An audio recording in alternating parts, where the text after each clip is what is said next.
लगभग 2 हफ्ते पहले Xiaomi का ये पैड 7 परचेज किया था और तब से अब तक इसे कंटिन्यूअस यूज कर रही हूँ। जहां मैंने इसमें अलग अलग एप्स में नोट राइटिंग करके देखा, थर्ड पार्टी कीबोर्ड और माउस यूज करके देखे और मल्टीमीडिया के लिए यहाँ मैंने ईयरफोन्स भी यूज किए। तो आज इसका कंप्लीट रिव्यू शेयर करने वाली हूँ और इसके कैसा एक्सपीरियंस रहा वो भी शेयर करूंगी। किसी भी प्रोडक्ट को यूज करने पर सबसे पहले उसकी बिल्ड क्वालिटी एंड डिजाइन नजर में आती है। तो यहाँ इसकी डिजाइन ना काफी प्रीमियम लगती है।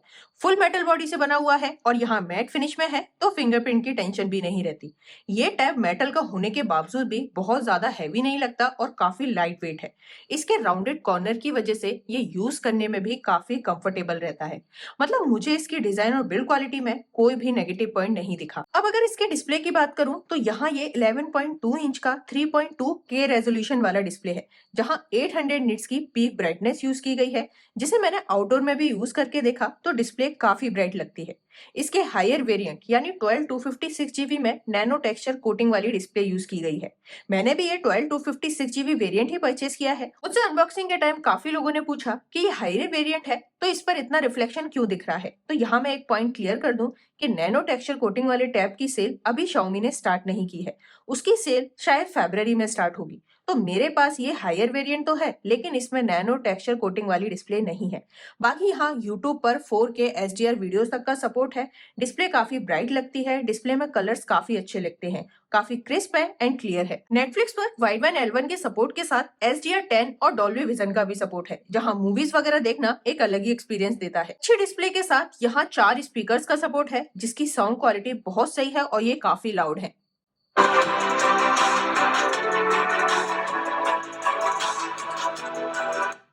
ओवरऑल मल्टीमीडिया एक्सपीरियंस यहाँ एक नंबर का है। अब अगर इसके परफॉर्मेंस की बात करूं तो स्नैपड्रैगन 7 प्लस जेन 3 काफी पावरफुल प्रोसेसर है और यहाँ किसी को कोई डाउट नहीं होना चाहिए। इस टैब में 144 हर्ट्ज की रिफ्रेश रेट का सपोर्ट है, तो हाई परफॉर्मेंस के साथ टैब की स्मूथनेस भी एक नंबर है। गेमर्स के लिए तो Xiaomi पैड 7 क्लियर विनर है, और सिर्फ गेमर्स के लिए ही नहीं, अगर हम यहाँ डे टू डे यूज भी कोई भी टास्क करते हैं तो ये फास्ट ही रहेगा। साथ ही यहाँ रैम भी LPDDR5X है और स्टोरेज टाइप UFS 4.0 है 256 GB वेरिएंट में। तो लॉन्ग टर्म यूज के लिए परफॉर्मेंस के पॉइंट से पैड 7 बहुत अच्छा है, लेकिन सॉफ्टवेयर के पॉइंट से यहाँ अभी भी डाउट है कि लॉन्ग टर्म में इसका सॉफ्टवेयर सपोर्ट कैसा रहेगा। सॉफ्टवेयर की बात करूं तो HyperOS ऑलरेडी काफी स्मूथ है और यहाँ रैम मैनेजमेंट भी काफी अच्छा है। एक साथ कितने भी टैब ओपन कर लो सब कुछ इजीली वर्क करेगा, कोई भी लैग या जिटर देखने को नहीं मिलेगा। ये HyperOS बेस्ड Android 15 पर रन कर रहा है और शायद इसे 2 OS अपडेट और 3 साल तक सिक्योरिटी पैच अपडेट्स और मिलेंगे। अब पॉइंट ये आता है कि हमें ये टैब क्यों चाहिए, मल्टीमीडिया एंड गेमिंग के लिए या फिर स्टडी एंड प्रोडक्टिविटी के लिए। मल्टीमीडिया एंड गेमिंग के लिए तो ये बेस्ट टैबलेट है, किसी को भी कुछ भी सोचने की जरूरत नहीं है। बट फॉर स्टडी पर्पस वो चेक करना यहाँ बहुत जरूरी है। तो मेरे पास ये इसका फोकस पेन भी है, जिससे मैंने यहाँ नोट राइटिंग करके भी देखी है। पहले इसके नोट ऐप से ही स्टार्ट कर लेते हैं। इसका ये जो नोट ऐप है ना, ये काफी बेसिक सा है, जहां हमें बहुत ज्यादा ऑप्शंस नहीं मिलते, सिर्फ कुछ राइटिंग टूल्स मिल जाते हैं और उसके अलावा यहाँ कुछ सेटिंग्स मिल जाती हैं, जिन्हें हम कुछ इस तरीके से यूज कर सकते हैं कि यहाँ बैकग्राउंड के हमें 3 ही ऑप्शन मिलते हैं। डॉटेड ब्लैक बैकग्राउंड रखना है व्हाइट के साथ, या फिर प्लेन व्हाइट बैकग्राउंड, या फिर ब्लैक। इंसर्ट टेक्स्ट में हम यहाँ कुछ भी लिख सकते हैं स्क्रिबल में, जो ऑटोमेटिक कन्वर्ट हो जाएगा टेक्स्ट में। इसके अलावा इंसर्ट इमेज कर सकते हैं, इमेज को यहाँ पे हम बड़ा या छोटा भी कर सकते हैं, इसे रोटेट कर सकते हैं और इसी में हम कुछ भी ऐड कर सकते हैं जो भी हमें ऐड करना हो। इसके अलावा हमें यहाँ लासो टूल भी मिलता है, उससे हम जो भी हम राइट कर रहे हैं उस एरिया में हम कुछ भी एडिट करके उसे कहीं भी ले जा सकते हैं। जैसे मैं यहाँ प्रॉपर राइट करके दिखाती हूँ आपको कि इसको हम कैसे कर सकते हैं। जैसे हम यहाँ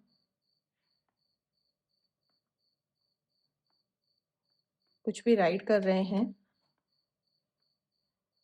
पाम रिजेक्शन का सपोर्ट अच्छा है यहाँ पे, बाकी टूल्स भी अच्छे से वर्क करते हैं। अब जैसे ये लासो टूल है, मैंने इसको सेलेक्ट किया, अब इसे मैं यहाँ से ले जाके कहीं भी रख सकती हूँ और इसमें अगर मुझे बड़ा या छोटा करना है वो भी कर सकती हूँ, इसे मैं रोटेट भी कर सकती हूँ।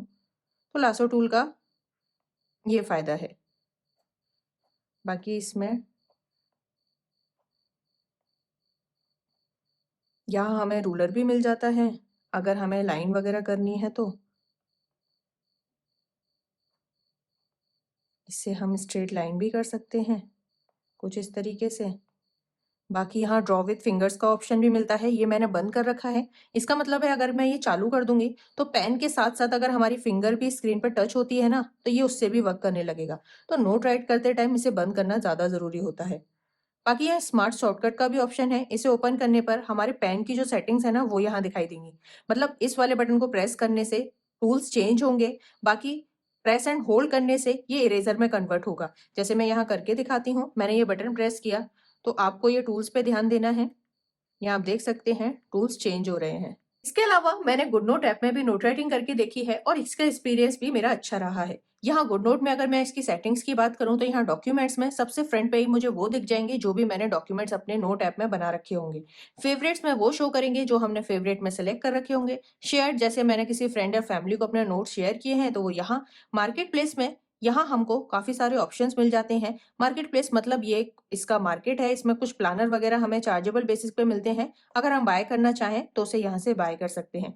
ट्रेस में वो शो करता है जिसे हम ऑलरेडी डिलीट कर चुके हैं। जैसे यहाँ पे मैंने इसे ओपन किया तो यहाँ सबसे पहले ये एक नोटबुक का पेज आ गया है। अगर मैं इसे चेंज करना चाहूँ तो यहाँ चेंज टेम्पलेट में मेरे पास काफी सारे ऑप्शंस हैं, इनसे मैं इसे चेंज कर सकती हूँ। फिलहाल मुझे यही अच्छा लग रहा है। इसके ऊपर अगर मैं लिख दूँ, यहाँ हमारे पास पेन के भी ऑप्शन मिल जाते हैं। पेन स्टाइल में फाउंटेन पेन, बॉल पेन और ब्रश पेन, 3 पेन मिलते हैं। फाउंटेन पेन में यहाँ 3 ऑप्शन मिलते हैं। टिप का अगर शार्पनेस बढ़ाना है यहाँ से बढ़ा सकते हैं। प्रेशर सेंसिटिविटी भी हम यहाँ से कम या ज़्यादा कर सकते हैं और स्ट्रोक स्टेबलाइजेशन भी। बॉल पेन में हमें सिर्फ स्ट्रोक स्टेबलाइजेशन का ऑप्शन मिलता है। बाकी ब्रश पेन में भी हमें प्रेशर सेंसिटिविटी का ऑप्शन मिलता है। जैसे अगर मैं फाउंटेन पेन से ही यहाँ राइट करके देखूँ, इसका मैंने टिप का शार्पनेस थोड़ा बढ़ा दिया है। तो बुक का टाइटल यहाँ रख लेते हैं, how to write in Good Note app. इसके अलावा मुझे अब दूसरा पेज चाहिए तो यहाँ मैं क्या करूँगी, इसके बाद मैं यहाँ पे दूसरा पेज ऐड कर लेती हूँ। ये लाइंस वाला पेज आ गया है कुछ इस तरीके का। अगर मैं इसे चेंज करना चाहूँ तो यहाँ से इसे चेंज कर सकते हैं। यहाँ हमारे पास काफ़ी ऑप्शंस भी मिल जाते हैं। जैसे मैंने ये रख दिया है। यहाँ पे अगर कुछ राइट करना है तो वो भी यहाँ इजीली राइट कर सकते हैं।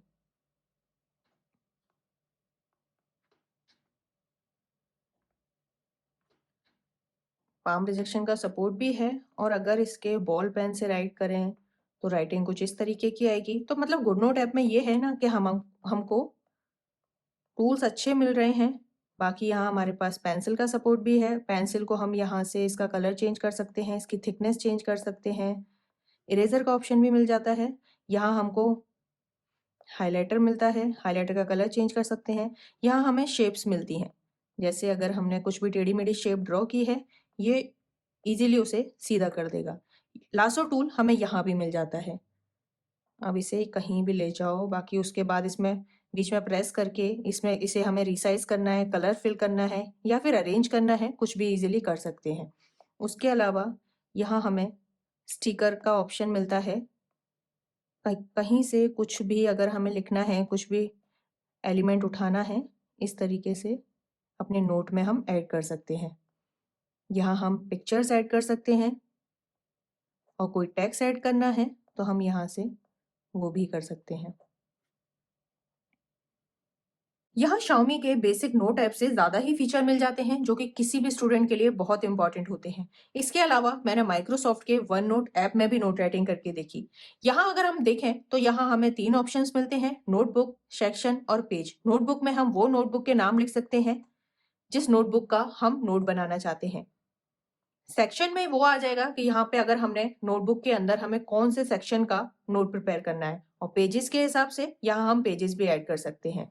यहाँ हम जैसे इंसर्ट में कुछ भी टाइप कर दिया हमने, उसके बाद यहाँ इंसर्ट में हमको ऑप्शन मिल जाता है कुछ भी अगर इसमें ऐड करना है तो। टैग में, यहाँ ड्रॉ में अगर हम देखें तो ड्रॉ में इजीली हम यहाँ नोट राइटिंग कर सकते हैं और इसका एक्सपीरियंस भी काफ़ी अच्छा है।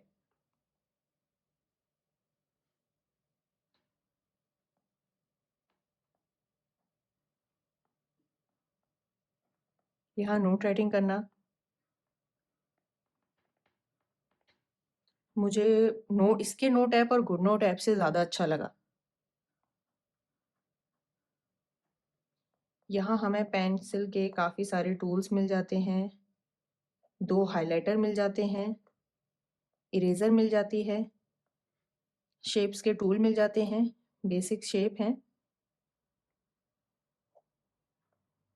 इसके अलावा यहाँ हमें ग्राफ्स भी मिल जाते हैं और लासो टूल हमें यहाँ भी मिल जाता है। व्यू में अगर देखें तो यहाँ हमें पेज चेंज करने के ऑप्शन मिलते हैं, हमें किस तरीके का पेज रखना है। हाइड लाइंस, ग्रिड लाइंस, तो यहाँ ग्रिड आ गई हैं। रूल लाइन लिखेंगे तो कुछ इस तरीके का पेज निकल के आ जाएगा। पेज का कलर चेंज कर सकते हैं और जूम इन और जूम आउट फिंगर से भी कर सकते हैं, बाकी यहाँ से भी कर सकते हैं। तो वन नोट ऐप में भी नोट राइटिंग का एक्सपीरियंस मेरा काफी अच्छा रहा। तो अगर आप अगर आप Xiaomi Pad 7 को नोट राइटिंग के लिए लेना चाहते हैं तो इसके बेसिक नोट से अच्छा वन नोट ऐप या गुड नोट ऐप रहेगा। ओवरऑल राइटिंग एक्सपीरियंस अच्छा है, लेकिन तभी जब आपके पास Xiaomi का फोकस पेन है। अब अगर इसकी बैटरी लाइफ की बात करूं तो यहाँ बैटरी लाइफ भी अच्छी है और एक सिंगल चार्ज में 1 दिन का बैटरी बैकअप आराम से मिल जाता है।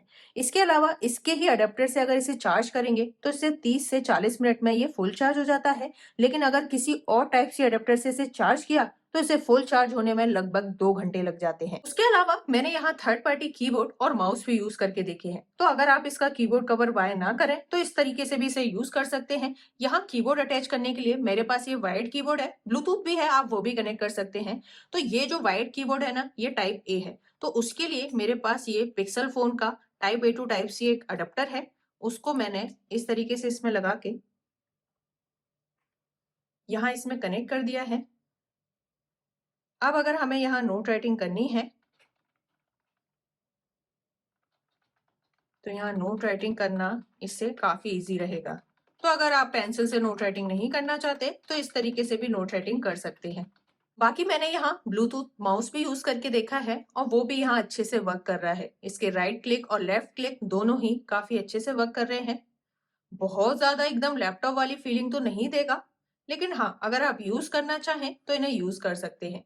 बाकी मेरे पास सैमसंग के ये टाइप सी ईयरफोन्स हैं और इनसे मैंने इसमें म्यूजिक सुना और इसकी साउंड क्वालिटी भी यहाँ अच्छी रही। इसका टाइप सी पोर्ट USB 3.0 है, तो डेटा वगैरह ट्रांसफर करना यहाँ काफी फास्ट रहेगा। बाकी इसके बैक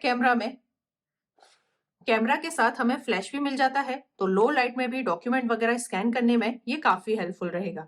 अब अगर इसके फ्रंट कैमरा की बात करूं तो इसकी क्वालिटी कुछ एवरेज ही रहेगी, क्योंकि यहाँ हमको 1080p से 30 fps तक का ही ऑप्शन मिलता है। बाकी आप ये खुद देख सकते हैं। तो मेरा पूरा वीडियो एक कंक्लूजन की तरह ही रहा है। अगर आपको सिर्फ गेमिंग या मल्टीमीडिया के लिए टैब चाहिए तो आप इसको आंख बंद करके ले सकते हैं, यहाँ कोई प्रॉब्लम नहीं होगी।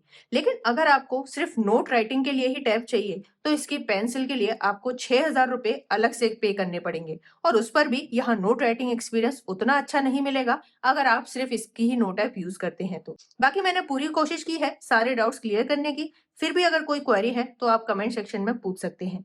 वीडियो पूरा देखने के लिए धन्यवाद एंड टेक केयर।